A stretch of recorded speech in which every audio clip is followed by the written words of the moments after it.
explore and see how we are using Jira in our day-to-day activities, right? So this is the layout for today, right? And then this is about me. I don't need to mention anything about it. So I think we have profile. Okay. Before I go further, right? I want everyone to speak up, right? I want everyone to speak up, right? So now this session is about Jira, right? So before we go and talk about Jira, I want everyone to put into the chat whatever the project management methodologies that y'all are familiar. I want everyone to put the project management methodologies that y'all are familiar. So let's start from that point. Y'all can even talk. If not, y'all can put it into the chat. Yeah, Agile and Waterfall. Okay. Any other methodologies?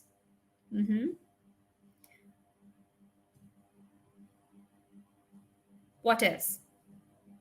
Right.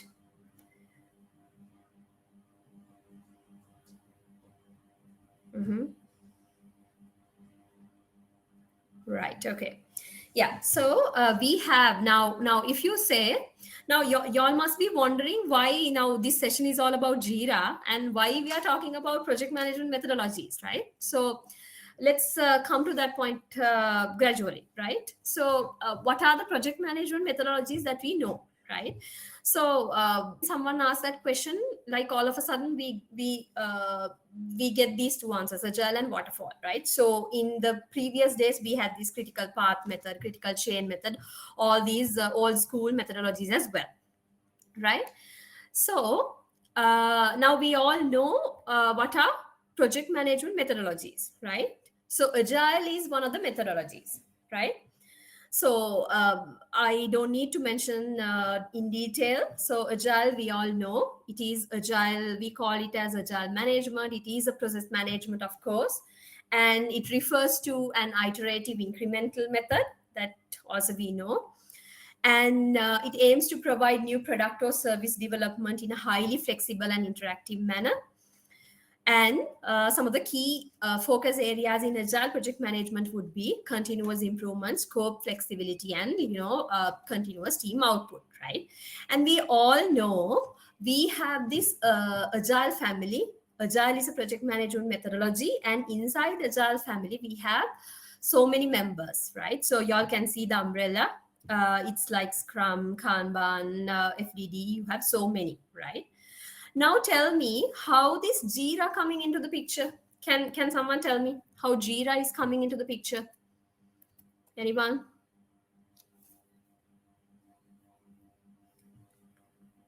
Can someone tell me how Jira is coming into the picture now? So Jira is the tool that we are using to manage agile projects, right? Jira is one of the key tools that we are using to manage agile projects, right? Now, is Jira the only tool that we use for agile methodology? No, we have different methodologies. Like we have so many substitutes. We use Trello, we use Asana, ClickUp, and there are so many tools, right? So that's why we want to learn about this Jira, right? So I just wanted to emphasize the Agile and Jira relationship, right? Because I have heard, like when we ask from someone what is Jira, then they always tell, yeah, it's something related to agile, and then they know. And sometimes when we ask someone about agile, then they start talking about Jira, right? So we need to be really clear the relationship between agile and Jira, whereas agile is the project management methodology and Jira is one of the supported tools, and it's not the only tool that we are using, but a supported tool that that is used for agile project management, right? All right. So yeah, then so in this view, I think in this view, it will be more emphasized, right? So we have this image, of course, you all are pretty much familiar. So you can see the practices, frameworks, processes, and tools in the top part, whereas in the bottom part, you all can see mindset, principles, culture, creativity, and so many things, right? Because agile methodology is actually a kind of a mindset change where it comes with all these other subcomponents.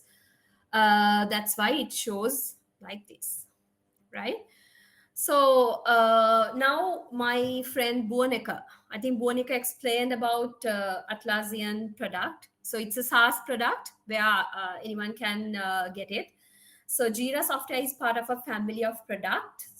And initially, like I would say in about 2015, 2014, those days, like I think we were using Jira as a simple bug and issue tracker, right?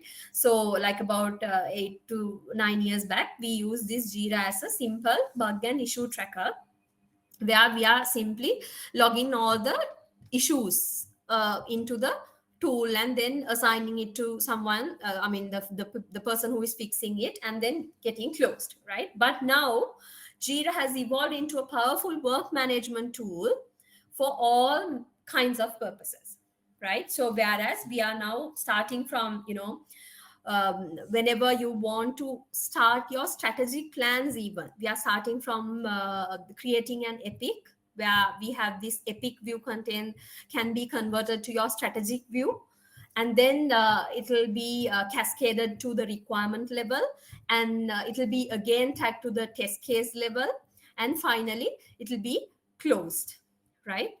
So now it is a fully fledged tool where it supports the entire development lifecycle.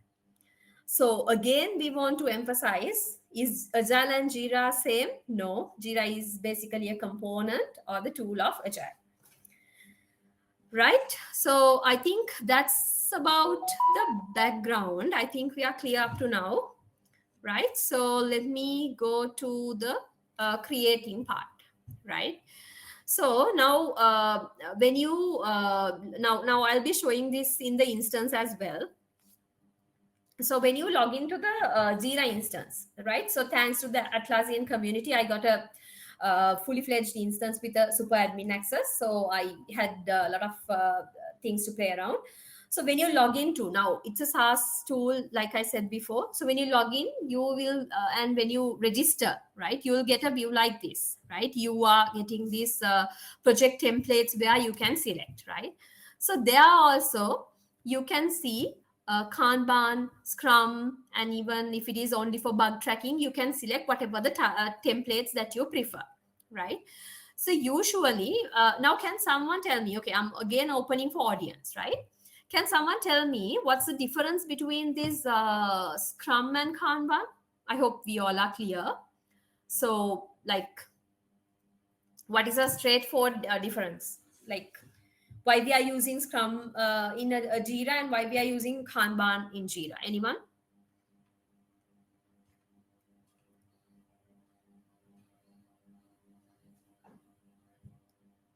Anyone? Maybe y'all can put it into the chat. Yes. Yes. Any other answers?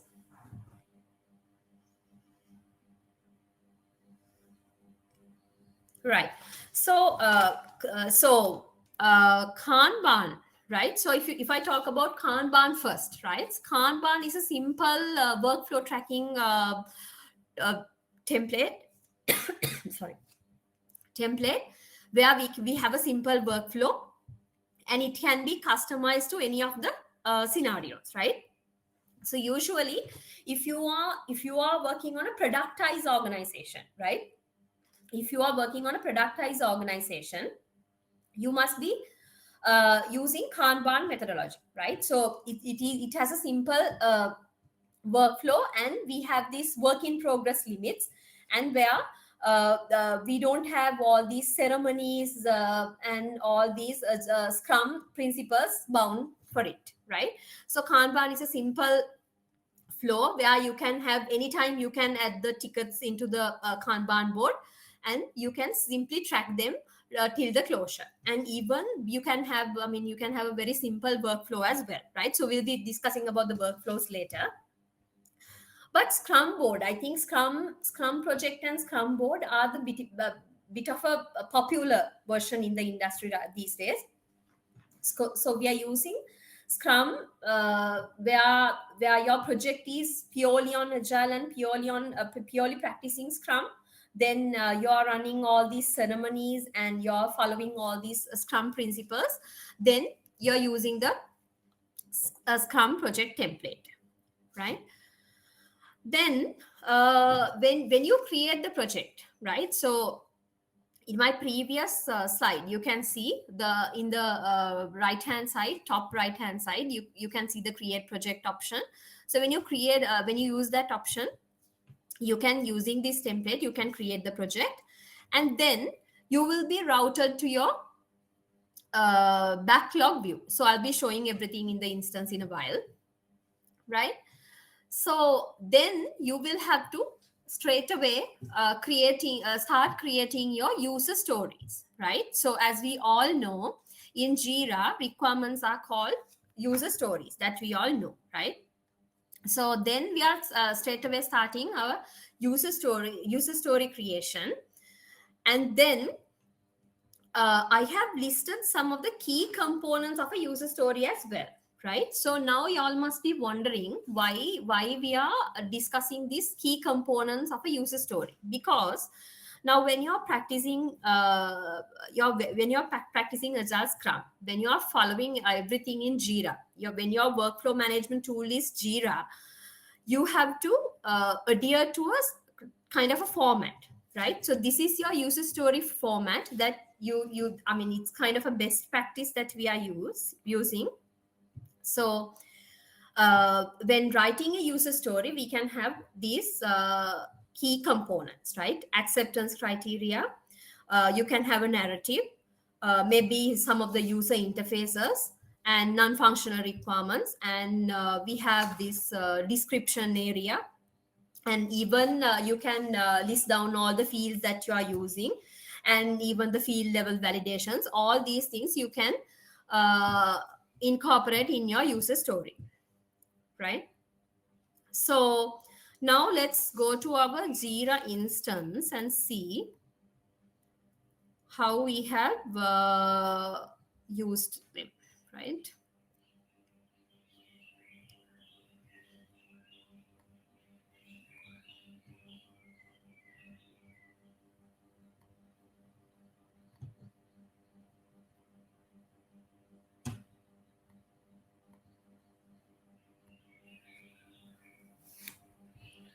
Can you all see my screen, Boneka? Yes, Suhasini, we can see. Right. Okay. So what I've done here is simply I have created my test project as software test. Software test. And then whenever you create the project, you will be routed to this backlog view, right? So when you're in the first time when you're routed to this view, it will be blank, right? So for our session purpose, I have created 4 user stories and 2 bars, right? So now if you see, right, let me go through one story clearly, right? So whenever you use this option, right, using this one, you can create user stories. Okay, let's create another user story.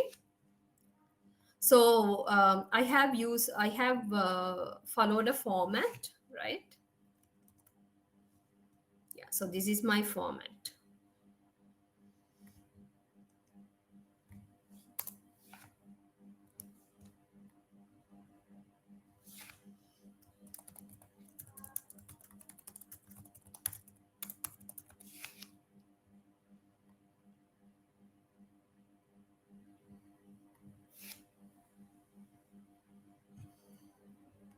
Okay, so I have created one user story, and then once I have created a user story, it will automatically be parked in the backlog view, right? So whenever you create anything, right, you have multiple options. When you click on the create option, then you are getting all these types, right? So you can create a story, you can create a task, bug, and an epic, right? So we'll be going through all these categories also later. For the time being, I have created a story only, right? Story means a requirement, right? So whenever you create all these requirements or any type of a item, it will be parked in the backlog view, right? In this view, right? So now, like I showed y'all, so let's see the details of this particular user story, right? So where this SW2, right? So in the user story body, I have put the version history and the sign off details also. So if anyone wants to maintain everything in Jira only, you can follow the same format. Because why I have entered all these details, because when I'm doing Jira sessions, most of the people are asking this question. So when we are using Jira, we have to use Jira as well as we have to maintain all these things in the document as well, right? So that question I'm getting. And what some people do is, in some of the companies, they maintain everything nicely in a document, but very less information in Jira.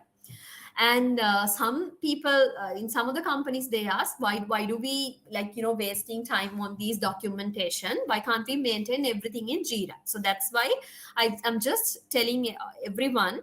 So even the version history, sign off details, if you can maintain all these things in Jira, so no point of maintaining a separate document as well, right?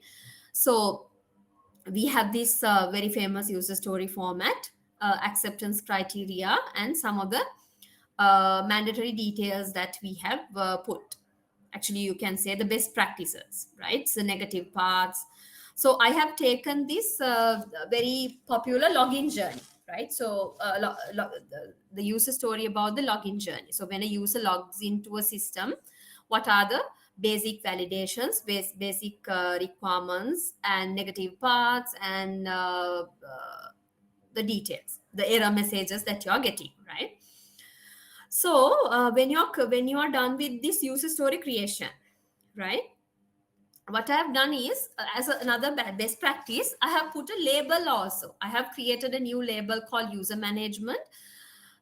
So why we are using these labels? So again, why labels can be used for your filtering purposes, right? So whenever you now say that if you are working on a login journey related user stories, for those user stories, maybe you can introduce a new label called user management.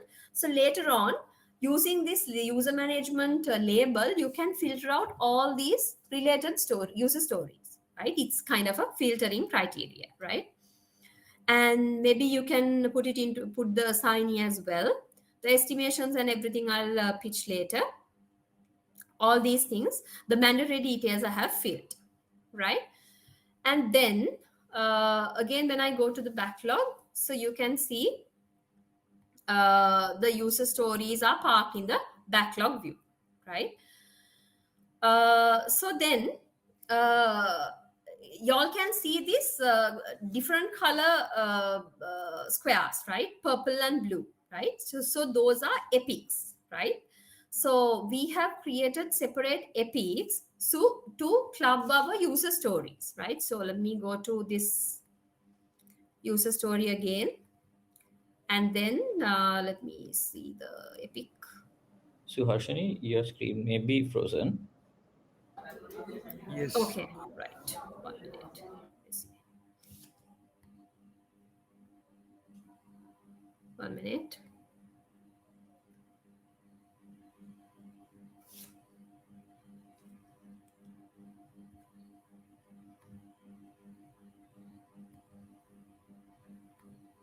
Can you see it now? Yeah, we can see it now. Right. Okay. So now we are going to see the epic view, right? Okay. Now, yeah. So I think we have covered this part. So the basic details that needs to be they are in the user story body, right? That we have covered, right? So now let me go to the this view, right? So I have created one epic, right? Now before we discuss about epic, can you all just put me into the chat what are epics as per your knowledge? Yeah. So Harshini, again, I think the tabs that you opened, we can't see it. Okay. Okay, let me pause from there, Buanika. Yes. So, based on your view, what is an epic?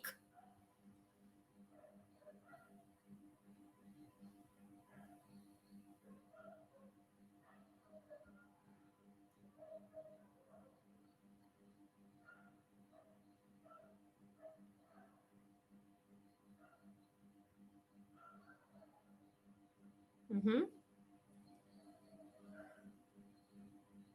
Right. Okay. So we are getting some answers, right? So, yeah. So now when I click on the epic view, right? Let me share it again since it has a problem, right?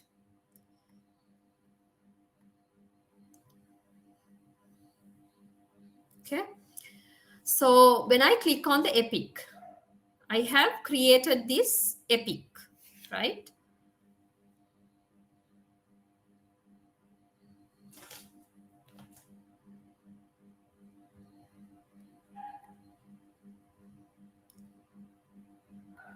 So my epic, I'm sharing it here itself because otherwise it's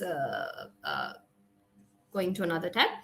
So I have created one epic called user management, right? So why do we want to have epics? Because we are epic is actually a collection of user stories or a set of features.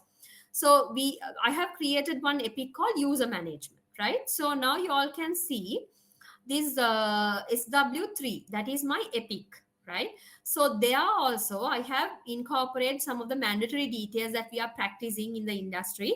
So business value, as in like what is the project impact, who are the stakeholders, objectives, and the business value, and the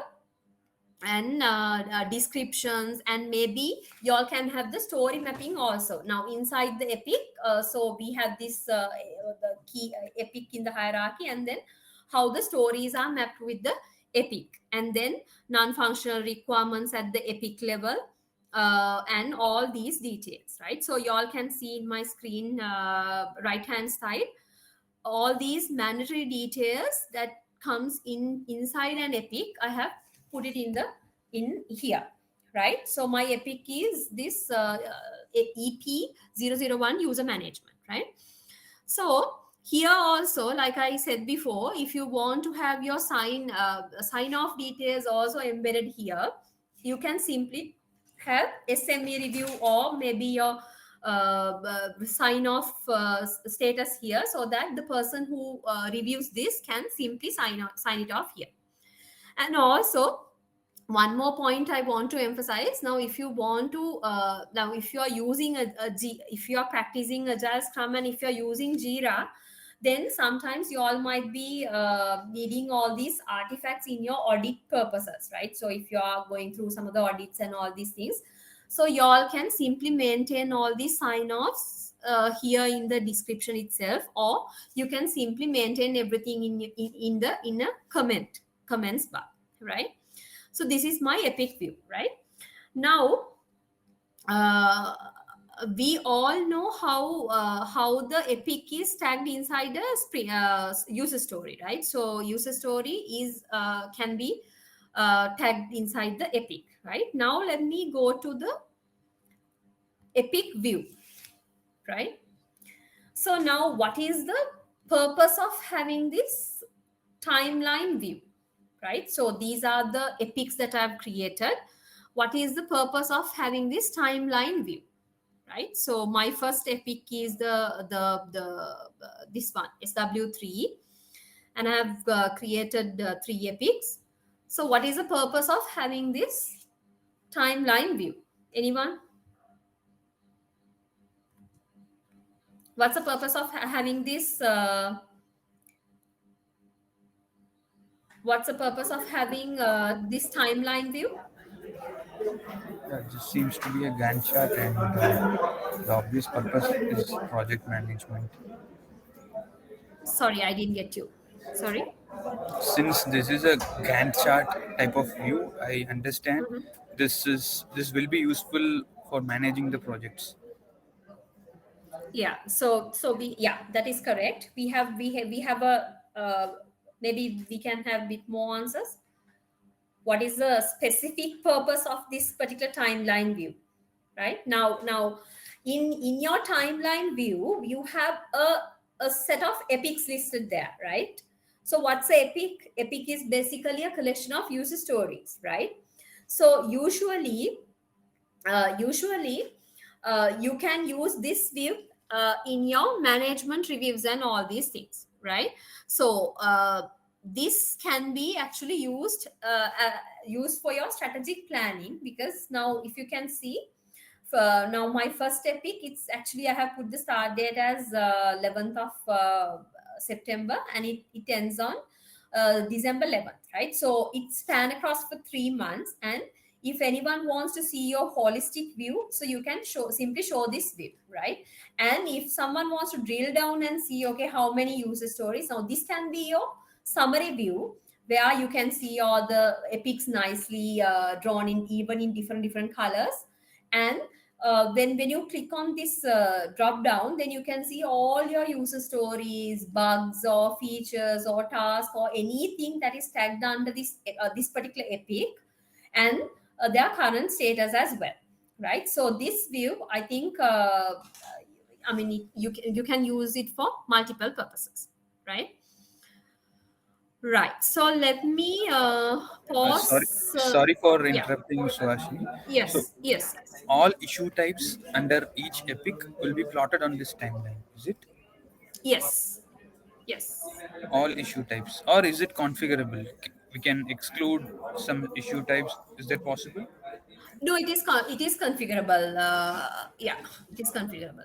Okay, thanks. Yeah, and yeah. So like some people have put it in the answers also. It's visualizing your project roadmap. That is very correct. Yes. So basically your project roadmap, right?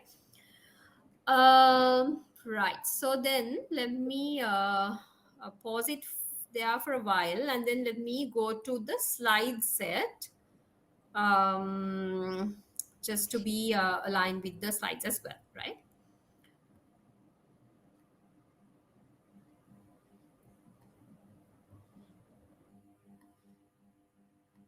Right.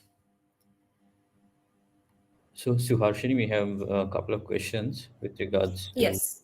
Um, so, Lynn, I think I'm pronouncing your name correctly. Yeah. So she's asked us whether the templates that you used have been taken in from Confluence, or whether it's available default to us on Jira. Yeah. So these templates, actually, it was available in the Jira instance that I was using, Ali. Yes.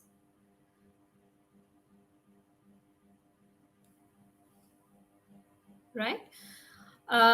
Yeah. So let me go to the slide set. Yeah. So we have now, we were here. We were on the user story creation, and then yeah. Again, I'm emphasizing these are not the like a kind of a mandatory details, but like a best practice that we can use in the industry. So yeah, this is like a creating a backlog consists of user stories. So this will also be experience, and creating epics and tagging stories to epics, that is also we have completed. So we now this is the one that I showed you all, right? This is the epic view, and when you tag the user stories, it can be listed in the latter part of the epic, right? So when you click on the epic, you can see all the user stories, right? So we were there, and we discussed about epic and roadmap view, and the importance of having the roadmap and the timeline view. So why I have used this roadmap and timeline view, I think Boneka, it depends on the license also. because in some of the licenses I have seen the tab as the roadmap, and in some of the licenses it shows as the timeline, right? Yeah. So it can be either the view, right? Yeah. So yeah, because it contains a visual representation of your strategic plans, right? All right, so then we are going on to an important area, that is the estimates part, right? Okay, now before I go on to estimates, now can someone tell me, yeah, can someone tell me what are the two types of estimates that we all know in the industry? What are the two types of estimates that we all know? Anyone? Story points and function points. Is that what? Yeah, you're coming closer to the answer, but maybe we can put it as more generic way. Sizing, Uh-huh. Mm-hmm. So there are two types of estimates, right? So we have two generic names for those estimation types, right? So in the industry, actually, when we are doing sessions also, when we ask this question, what are the two types of estimates that we know, right? Okay, so one is the size estimates and the other one is the effort estimates, right? So the very first one is the size estimates and the second one is the effort estimate, right? So size estimates. Okay, size estimates. Y'all are pretty much familiar, right? What are the two? I mean, the techniques that we can use for sizing. Okay, I would t-shirt ask this sizing, question. Yeah, very good. T-shirt sizing. Apart from story points, any other sizing mechanisms that we can discuss here? Apart from story points, it's like, and the Fibonacci scale, I think it's pretty much, I think everybody's aware. Apart from that. Mm-hmm.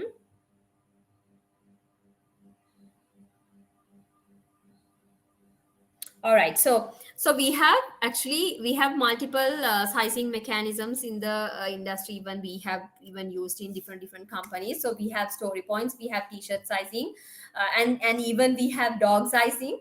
So we have so many sizing mechanisms, right? So that is for estimates, right? And for effort estimates, it can be hours, days, whatever you like, right?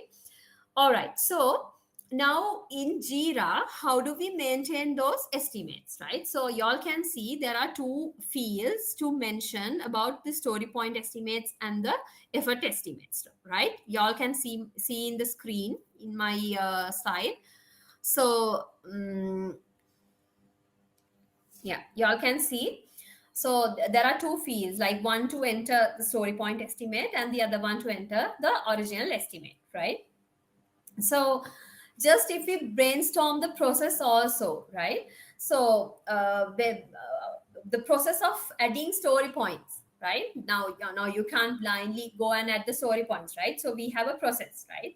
So first of all, we'll have to identify a base story, and then we'll have to what we do usually in our companies is like we identify a base story and we record it somewhere, right? And then we collectively put an estimate for that, right?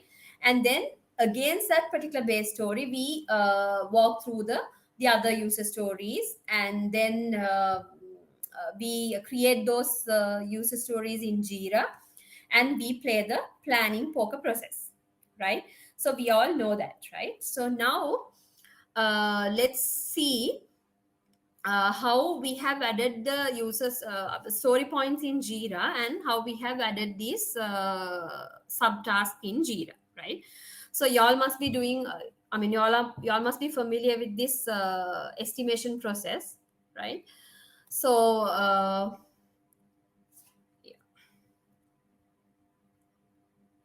yeah, before I go to the Jira instance, let's discuss about this backlog grooming also. So usually we are adding these story point estimates in a backlog grooming session. So I hope everybody is familiar with the backlog grooming also. Just to recap what we know. So backlog refinement is actually product owner. He sees whether the backlog items contained, like whether they are prioritized properly and they are aligned for the deliveries of the end customer, right? So basically product owner is handling this backlog, and he's checking whether everything is prioritized and aligned according to the priorities of the customer, right? So usually yeah so usually we are doing these things, like obviously we are discussing these user stories in the backlog grooming sessions, and we are collectively agreeing for the story point estimates or the sizing, right? But some of the rare scenarios that we are removing user stories that no longer appear relevant and creating new user stories in response to newly discovered needs, and reassessing the relative priority of stories, assigning estimates to stories which have yet to receive one, and we are usually revising the estimates, we are revising the priorities, and splitting user stories. All these things are happening in a backlog grooming session, right? So sometimes we are removing user stories, sometimes we are rearranging the priority order, sometimes we are revising the estimates, I mean the user story point estimates. Some people might be thinking, okay, this user story will maybe have two story point, whereas another member might be thinking three story points. So we are revising sizing, and then sometimes we are splitting user stories, right? All these things are happening in a backlog grooming session, right? So if I ask a very practical question, right, two practical questions, right, open for audience, right? How long is a typical backlog grooming session? That is the first question. And the second question is, what are the practical scenarios for splitting user stories, right? Two questions for the audience. I would love to hear from you. Now, your in terms of your backlog grooming session, how long is the typical backlog grooming? And the second question is splitting scenario. Anyone? For our team of 7 members, 7 members Scrum team, the backlog grooming sessions will be usually for about 30 to 45 minutes. And Mm-hmm. when do we split the stories is when we have initially had a bigger scope, but Mm-hmm. due to timeline restrictions we are delimiting we are just cutting down the scope based on the delivery requirements. So whatever, so this is enough for delivery, so that is that is discussed, and that call is taken, and then we decrease the scope, and then we split the whatever is not priority, we will split it and create a new user story and put it in the backlog. So whatever is Okay. priority for now, we'll execute it now. Exactly. Yeah, so we also now we have couple of practical experience for this splitting story, because now if you take one particular story, right, if you take one particular story, like you correctly said, right, if you take one story, maybe in that particular story, if only one part is prioritized, then maybe we can take that part into the current sprint, and we can split the entire chunk into further detail, and then maybe put that the rest of the part into the backlog for a to be taken into another sprint, right? Also, there's another scenario. Maybe we have a chunk of I mean like a sized story, uh, where we had a external dependency, right? We had an external dependency for this particular user story, but that external dependency impacts to only one part of it, right? So where we now the very first part of it we can proceed, but the second part of it we will have to wait for this external dependence. So those type of a scenario where we can split this entire story into further stories, and then you can I mean cleared story can be taken into the sprint backlog, and the other story can be moved further into the backlog, right? Again, yeah, it depends on your organizational level practices, right? So If you move on to the next, Suhashini, what is the usual time? You didn't speak on yeah. the. So yes, yeah, I forgot to answer that question. Yeah. So usual duration, I think. It again depends on the size, team size, and the organization standards. But usually, what we are practicing is actually 4 hours. 4 hours for a backlog grooming session. But again, it depends on the organization behavior and the backlog size. I think some of you all have correctly mentioned, right? So yeah, so this is the view that you are adding stories from backlog to sprint backlog, right? So see, I have now loaded in user stories in the backlog, and now I'm adding user stories into the sprint backlog, right? So now I'm going to show you all how we are going to do that in Jira. So we have added, I have added 3 user stories along with the story point estimates also, and you all can see the sum of the users, sum of the story point estimate in this circle. It says 12, right? So again, team, now when you're starting a sprint, there are few mandatory details which we are discussing in the later stage also. So when you're configuring sprint, there are 2 options that you're getting. It can be customizable, or it can be based on the standard practice, right? So you can select the dates as you wish, and you have to put the sprint goal here. Sprint goal is very important thing. So there I have put to complete the basic login journey. Just go through my user stories and see whether the sprint goal is matching with the user stories, right? So my sprint one usually has login journey, user management, dashboard related functionalities, and add-in user functions, right? So I have summarized everything, and I have put that in the sprint goal, right? To complete the basic login journey, accommodating user functions, and maintaining the user dashboard. So that's my sprint goal. And I have added all the stories. And there's another mandatory rule: when you are adding user stories to the sprint backlog, every time those stories needs to be tagged to a epic. That's a best practice. So there you can see all 3 user stories are tagged to an epic, and you can see the story points have also been added.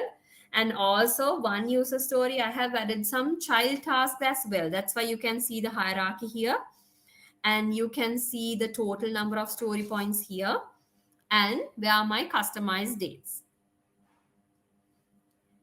right? So if you go ahead with the standard path, Jira will pick just 10 days, right? But if you select the customized path, you can set the dates where you can omit the company holidays and everything, and you can set the start and end dates, right? But if you select the standard path, I mean standard button, if you click on that, then it will totally pick the 10 days starting from today. But the customized part will omit the company holidays and everything, right? So also, when you have your Jira license, you will see in this circle the people, when you're if you're assigning, usually we are not assigning user stories to one the person, but if you have any task here, this can be assigned to someone. But here in this license, I don't have anyone to assign. That's why it is that's why this assigning part is not filled, right? So are we clear up to now? Any questions?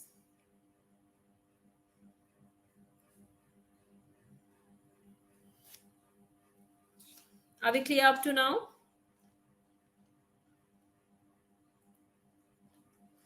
Right. Okay, let me go to this slide again. Yeah. Right. So sprint planning session. Okay, now I think let's talk a little bit about sprint planning also, because then during the sprint planning only we are drilling down the user stories into the subtask level. So let's talk about sprint planning here a little. So what do you all know about sprint planning? How do you do your sprint planning? I would like to hear from people. Anyone?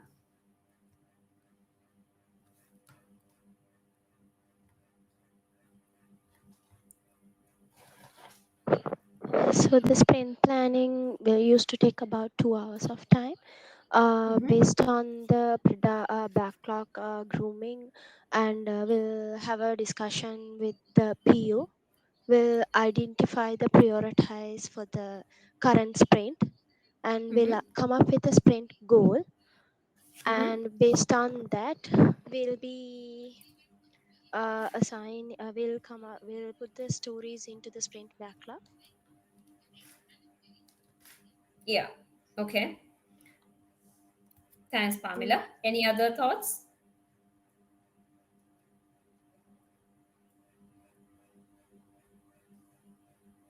Okay. How do you do the sprint planning with Jira, right? So how do you do that, right? So usually, yeah. So sprint planning typically involves the entire team, right? So product owner identifies the candidate product backlog items and their relative priorities, right? So now product owner now in terms of our sprint planning sessions, usually product owner is also there. Sometimes he can be there or sometimes he cannot be there, but we have a proxy product owner. So proxy product owner is our BA, right? So usually BA plays the proxy product owner role, whereas proxy product owner knows all the the priorities and the exact thought process of the product owner. So he or she comes with the identified product backlog items, right? So for the sprint planning session, usually the product proxy product owner comes with a set of priorities, and then we are just going through the user stories, right? But then when we are going through the user stories, we have a rough idea because we already have filled the sizing, right? We have a size estimate already filled. So when we are coming to the sprint planning session, we know, okay, this approximately this much of a chunk that this team can perform, right? So all these teams run rate, so we call it as a velocity. I think you all must be knowing that. So we know this team's run rate approximately, okay, this much of a chunk that we can take it into this sprint. That high level understanding we know, right?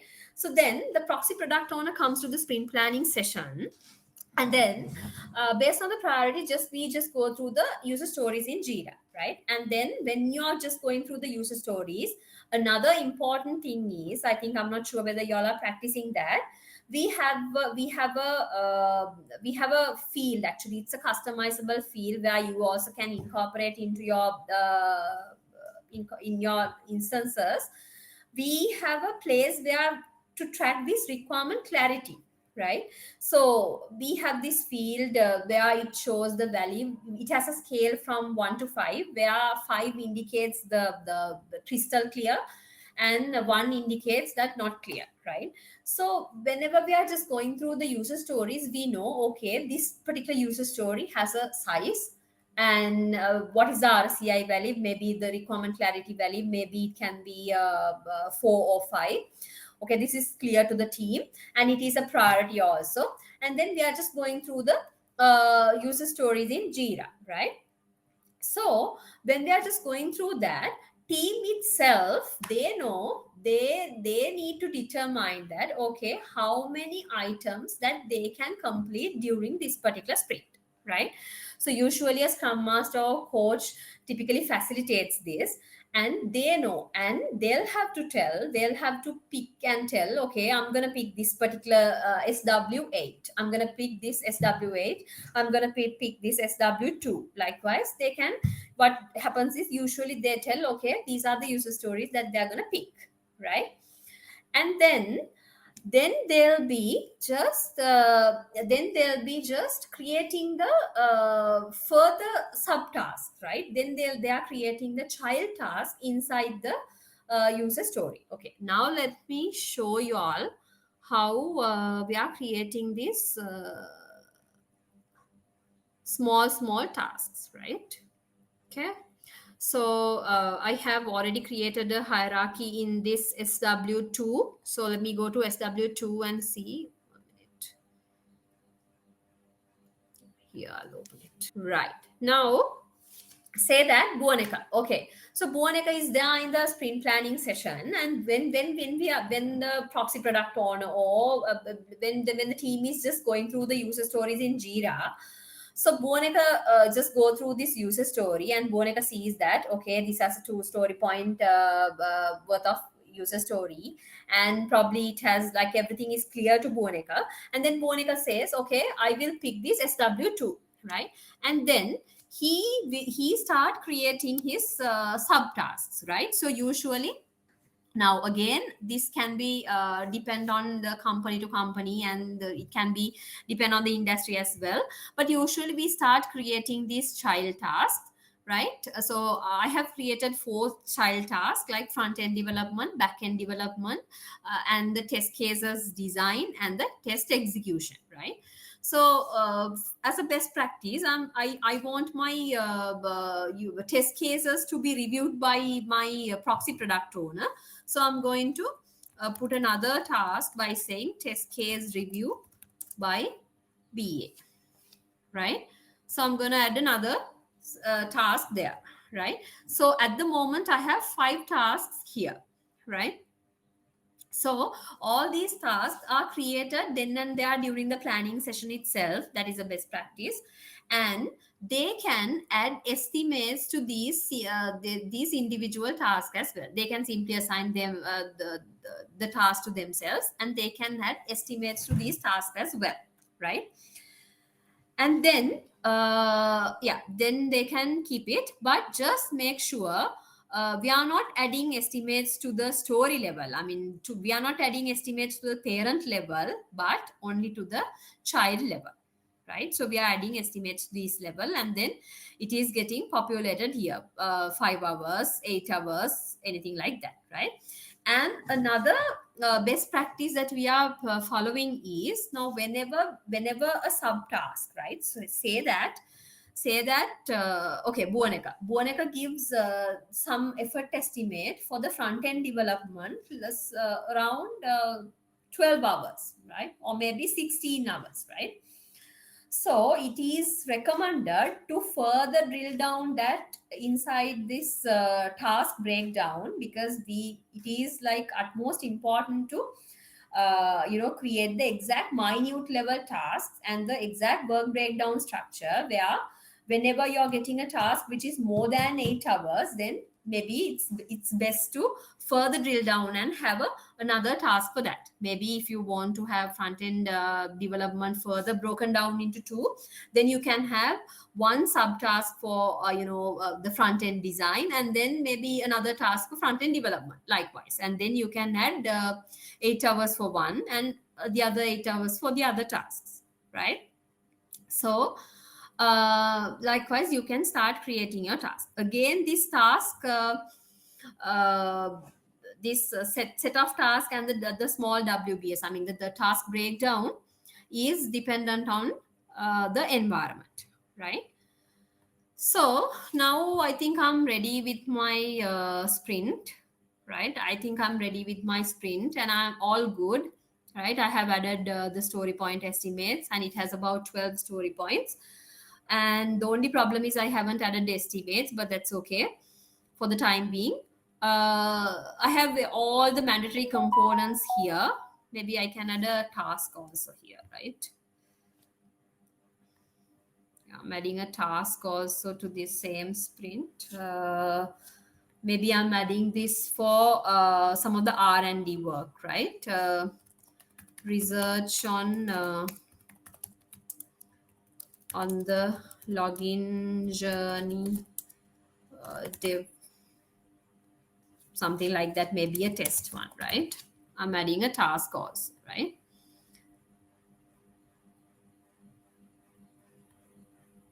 Right, and I'm dragging that and keep it in the sprint, right? All good. I have all these things. We are usually not putting story points or the sizing in the task level, but usually you can put some estimates here and assign it to someone. All set. Now I'm going to start my sprint, right? Right. So when you're starting the sprint, you're getting the duration, right? So usually, what is your duration? So it usually picks, like I said before, it usually picks the start and dates that you have set up, or you can select like this 1 week, 2 week, 3 week, or 4 weeks. So I'm putting custom, and I'm going to start my sprint. Okay. See, now when you just started your sprint, then you will automatically router to your agile board. This is your agile board, right? I have already created my agile board. That is the SW test agile board. So whenever you create your sprint, you will automatically routed to your agile board. Now this is your agile board, right? Now again, let me go to the slide set to continue the rest of the part, right?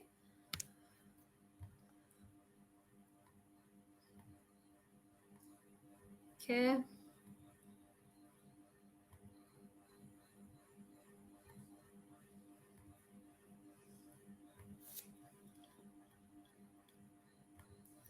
Right. So we were here, right? So we were here. We were just creating and starting a sprint. So setting the sprint goal, setting the timelines, custom or regular, and we are just starting the sprint, right? And then the configuring an agile scrum board, right? Now tell me, what is this agile board, and how do we use this? Question for audience. How do we use the agile board? What is the purpose of it? Any thoughts?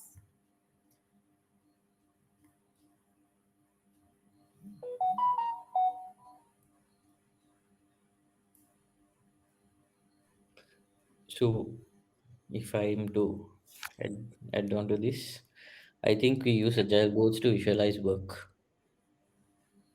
Yeah. Any other thoughts?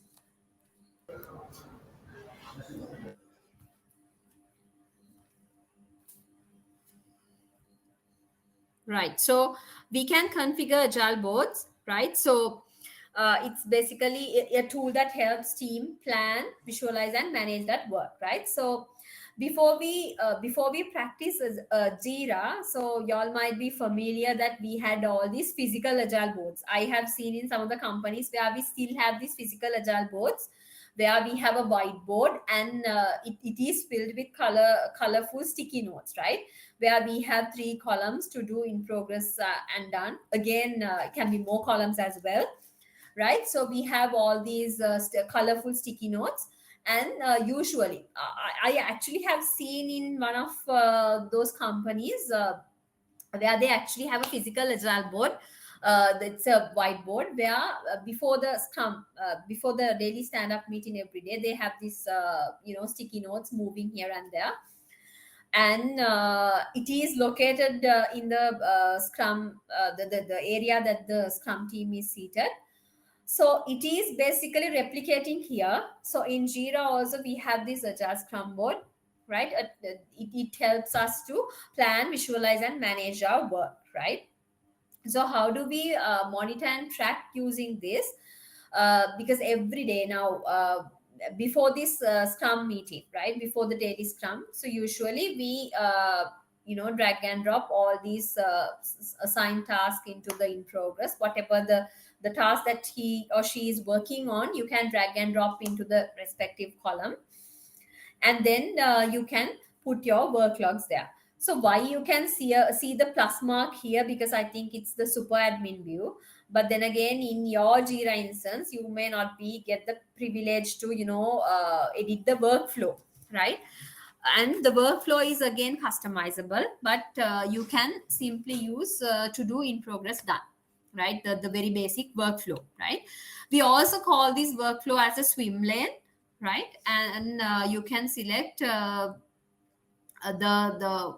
flow based on your preference, right? And I have shown how to create a agile board also. When you click on the configure board, you have to fill the details, and then you are outed to your agile board, right? So then let's see how our agile board is. So y'all can see our agile board, how it looks like, right? So you have the 3 user stories and one task in the to do swim lane, right? So in that one, I can simply, I'm going to put the task into the in progress, right? I'm going to drag and drop it here, and then I'm going to move this one also here, right? So assume that I'm going to maybe me or one of my team members. Now, since I don't have a team here, maybe one of my team members, they are moving these some of the items into the in progress column, right? So likewise, you can track your daily progress before the scrum meeting. And also when you have lot of people here, right? So now currently it's me only, but when you have lot of people assigned into the agile board, and when you click on this particular name, like maybe you have some other names also, when you click on the name, it automatically gets filtered by the name and listed only the stories that is assigned to that particular person, right? So usually when we practice the daily scrum meeting, we actually present this view. We present the agile board view, and then we get the progress, right? We get the progress and we discuss how what they are going to do today and what they are going to do tomorrow. So answering basic 3 questions: what I have done yesterday, what I am going to do today, and what are my roadblocks, right? So all these 3 questions are answered by the team members, and we are following this agile board view, right? You have different filtrations also. So if you want to filter by the epic, you can even filter by that. You can click on the member name, you can even click on the label, and even the type. So you have multiple filtrations. Again, now all these features you all might not be having, but then some of the ones might be there based on your license, right? Now let me go to the dashboard view, right?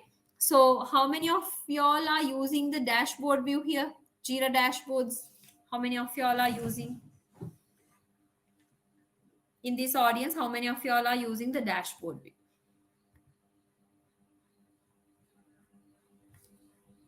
Okay. Anyone else? Aline. Okay.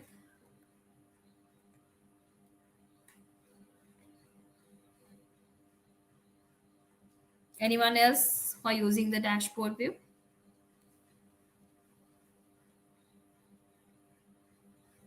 It's just Aline only, or anyone else? All right. Okay. 2 people, right? Okay. Now let's see how we are going to make a sample dashboard, right? So with the limited data that I have here, I'll try to populate some of the details, right? So now you have now again, if we think back, now we created our backlog, we created our sprint backlog, and then we started our sprint using Jira. We discussed about the backlog grooming, sprint planning, and then we started the sprint, right? And then we configured our agile board, and then now we are monitoring our agile board. Now we are here, right? Now the purpose of agile board is basically to visualize your team's work, and then not stopping there, maybe you can go to the dashboard level. And the purpose of having a dashboard is basically to facilitate a bird's eye view, right? A bird's eye view where you can see everything in one picture. it is actually essential, because based on my experience also, we have projects where we actually had projects in some of the companies where it had multiple people in it, and there are some projects where we had multiple scrum teams also in it, right? So in certain scenarios, this dashboard view is really essential, because then when you go to the dashboard, you can see, okay, team one, the performance is like this. Or maybe if you want to track the defect status against the each scrum team, then you can have multiple widgets against the team, right? Now let's see how we are going to simply do that. Okay, so what you need to do is you need to go to filters and then view all issues, right? Right. There are now, since I have very limited data here, it's just like populating a very small set of data. So I want to create a small widget with the status of my stories, right? So I'm going to select my project, and then I'm not going to select anything, so it default takes as all, and then I'm searching it, right? So then I want to add, maybe I want to remove this one, and I want to add the sprint, right? Let's take, yeah, I want to add the sprint, right? And my active sprint is sprint 1, and then I'm searching it. Okay. So this is my current filter, and if you switch to JQL, you can see your project ID, your project name, and your sprint, and it is ordered by, right? So if you switch to basic, you can see the project, and you can see all types of statuses, and then the item type, and who is a assignee, and it is filtered by the sprint ID, right? And then I'm going to save this as my sprint 1 filter,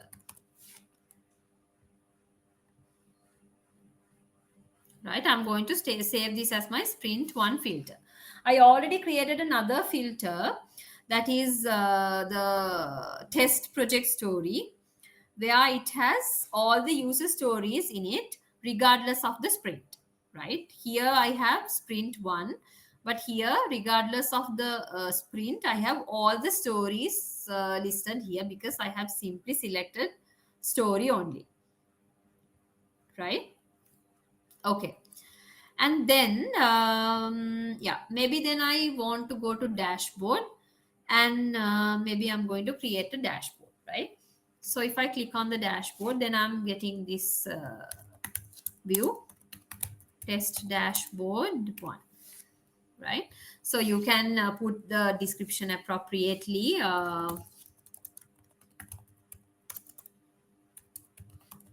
right? So here these fields are very important, because you can select viewers and editors, right? Until you select these viewers and editors, your dashboard is not published, right? So again, that is another problem that we all are having. Now we create the dashboard, and we think that the entire management, it has access to this, but unless otherwise you specifically add them, they don't have access, right? So you can select like, it can be a project, it can be a group, or it can be a single user. You can have multiple select options, and then you have to select it, right? Okay, so now I have created this test dashboard 1, right? So I'm going to my dashboard view, and it is not shared with anyone, so I'm going to go to that. Yeah, so this is my test dashboard 1 view, right? Now this is my dashboard view, right? So I'm going to simply click the edit option, and then thanks to the Atlassian license, I think I'm getting so much of widgets here, right? So say that I want to create a simple, very simple one, a pie chart. I'm going to select the filter. So what was my filter? That was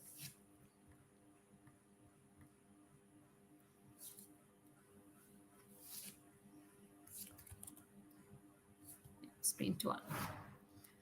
Okay, so I have selected my filter, and maybe I can select the static type as the status, right? And then I put it as update in every 15 minutes. And then, so this is my progress about the sprint one, right? You can put a nice name here, right? Okay, and then I'm adding another filter, another gadget. I mean, you have loads of gadgets where I have created some nice dashboards with some some text descriptions here, and some pie charts, and trend charts. All these things you can use. And I'm adding a simple filter results uh, widget, right? Let me open it here. Yeah. So I'm going to select the filter. That is the other filter that I'm going to select. That's the test project story. And maybe I'm okay. Let's keep it as it is. Yeah. So this filter has all the user stories that I have selected up to now. I mean, whatever the user stories that I have created here, it is listed here. It's basically a simple filter results widget. And in this widget, I have a very basic pie chart where it shows the status of your user stories, right? Likewise, you can select any of the widget, but make sure you start with the filtering process and then come to the dashboard view, So right? Akshini, we And can't hear then, you. yeah. Hello, can you hear me? Yeah, we can hear you. We can hear you. Sorry, just lost you for a minute. Okay, right. So yeah, so you can create as you wish. I mean, you can select any of the widgets that as you wish, and make sure that I mean, based on the license also, there are some widgets that are not visible. And even there are some other options that you can use. So if you want to uh, configure, so view as a wall board, right? It will look like this, right? It will look like this, right? So likewise, you can use different options in the dashboard, right? So then yeah, let me again come back to the set of slides.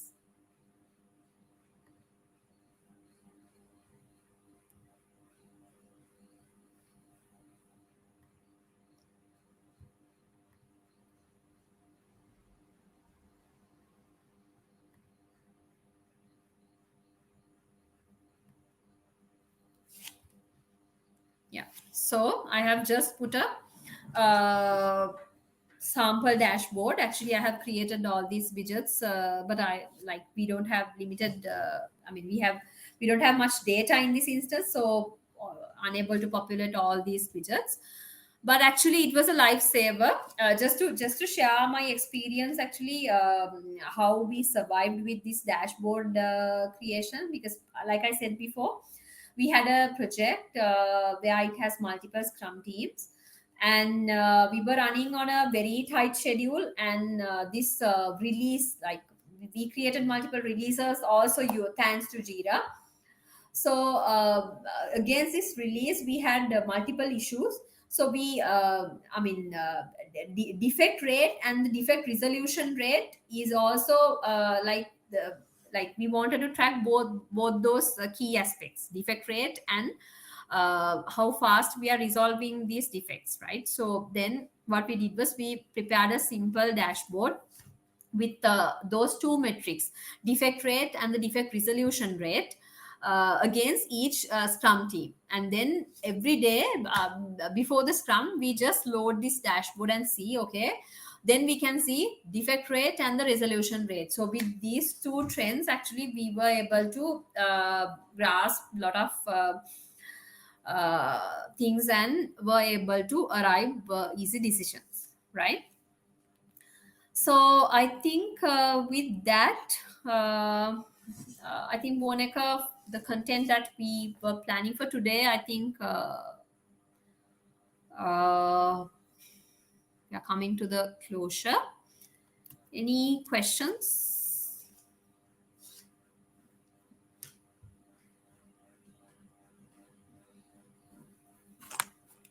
Yeah. So we'd like to take any questions that you guys have. Any specific questions, any questions related to practical scenarios and things like that, even from an admin's perspective, I think give some answers to them. Yeah.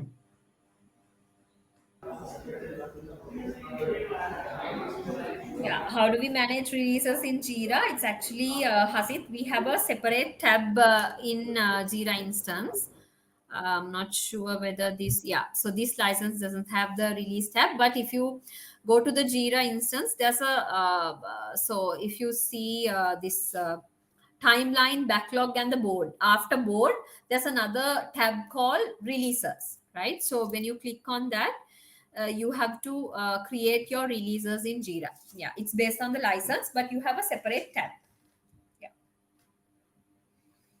And another thing, Hasit, I wanted to emphasize. So when you create the release, now make sure that you have a specific format for the release, right? Like, version 0.1 and all the standard format for the releases. And the good thing is when you create the releases, whenever you create a user story, or whenever you create a bug, or whenever you create anything, you can tag that release also as a field, right? In that particular item, there's a small field where it's getting populated, where you can enter the tagged release, so it will actually make your life easy. Exactly.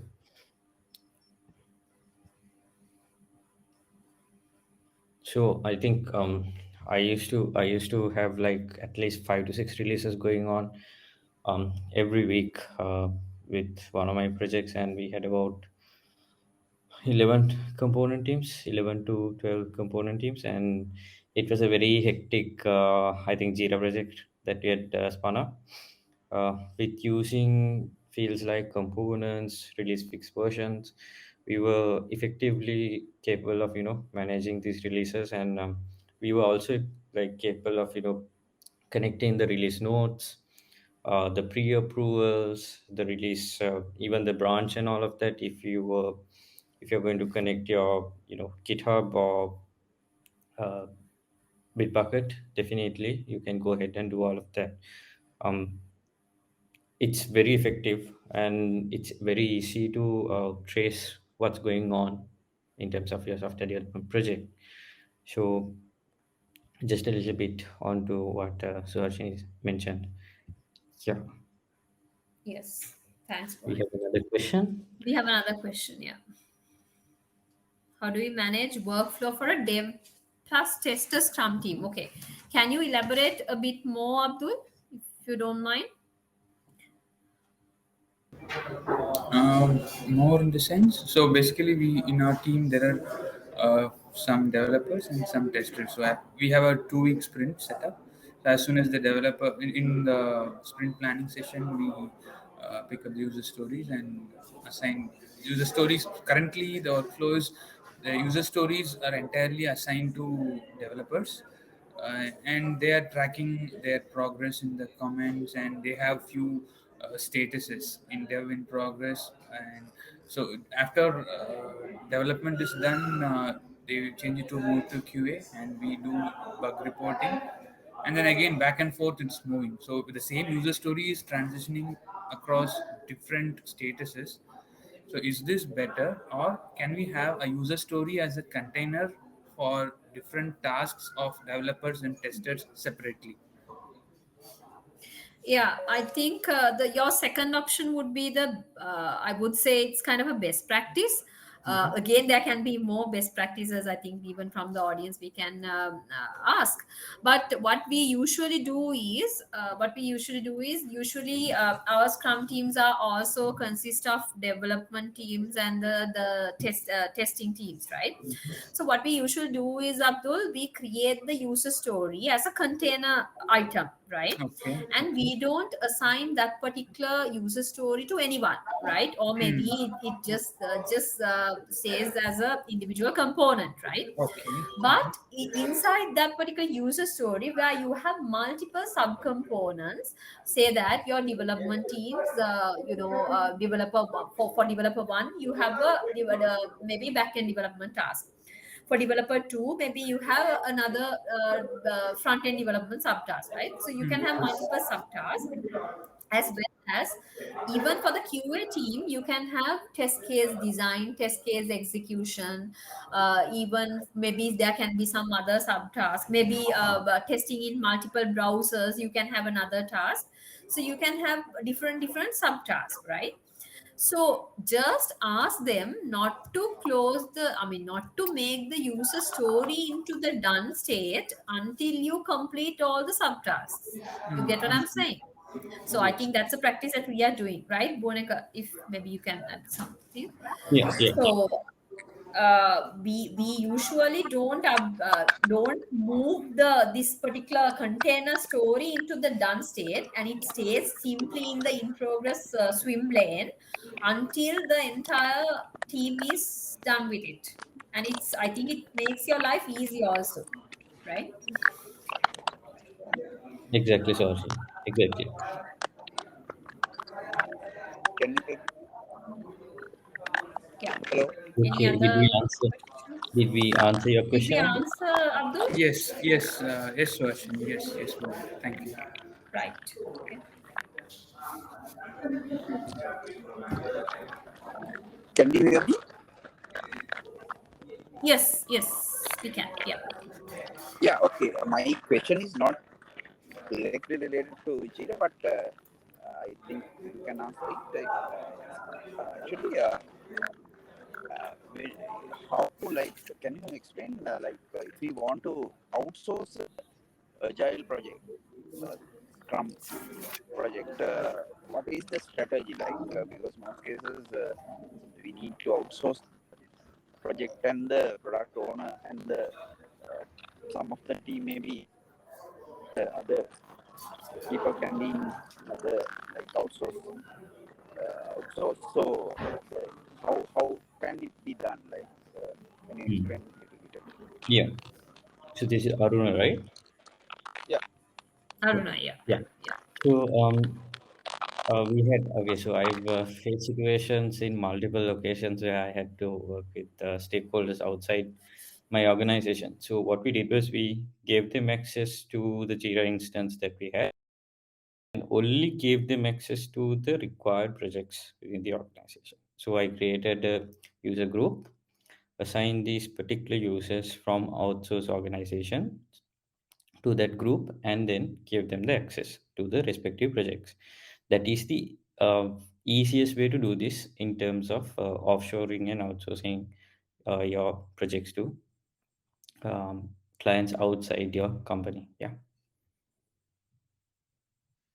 So the other thing is like how the estimate, because at the point of outsourcing, we need to have some sort of your in traditional method, uh, waterfall method. We create an entire document and sort of entire functional specification in hand, some sort Mhm. of a task paid to outsource. But while the Scrum scenario, we don't have a very rigid sort of and some sort of Mhm. element of flexibility is there. So it's not related to Jira, but it's some problem. That's one of the problems I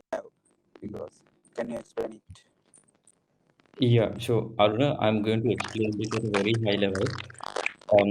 Maybe we can have a top line, and I can help you with this one.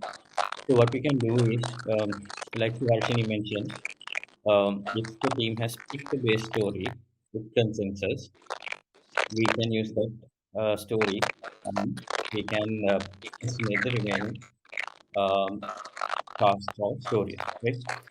Now, these task or stories will differ from person to person, skill to skill, and scope of work. Right? Story points are a relative estimate. Okay?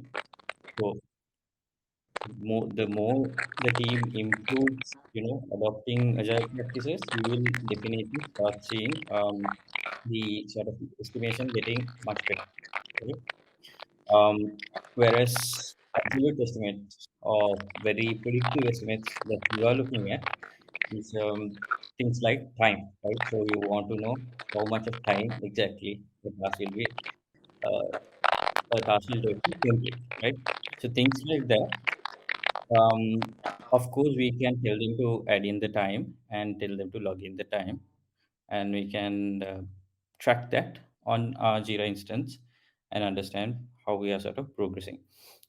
So for outsource stuff, I generally recommend to um, use absolute estimates rather than using relative estimates. The reason being, it's very difficult to get the team on board to a Scrum, let's say sprint planning meeting or a refinement meeting, and sit with them for like maybe 2 3 hours based on the sprint size or the sprint duration. It will be very difficult for us to get them to one of these planning or refinement meetings and do this, right? So, in that sense, we have to look into another absolute or more predictable measure till we get them on board onto our practices, right? So, recommendation is to go with absolute estimates and then slowly onboard them onto relative estimates like story points. Yeah, is that clear? Yeah. It's clear. Thank you once again. Yeah. Arnav, so please do reach out to me on LinkedIn or any of the community platforms. I'm more than willing to help you on this front. Yeah. Cool.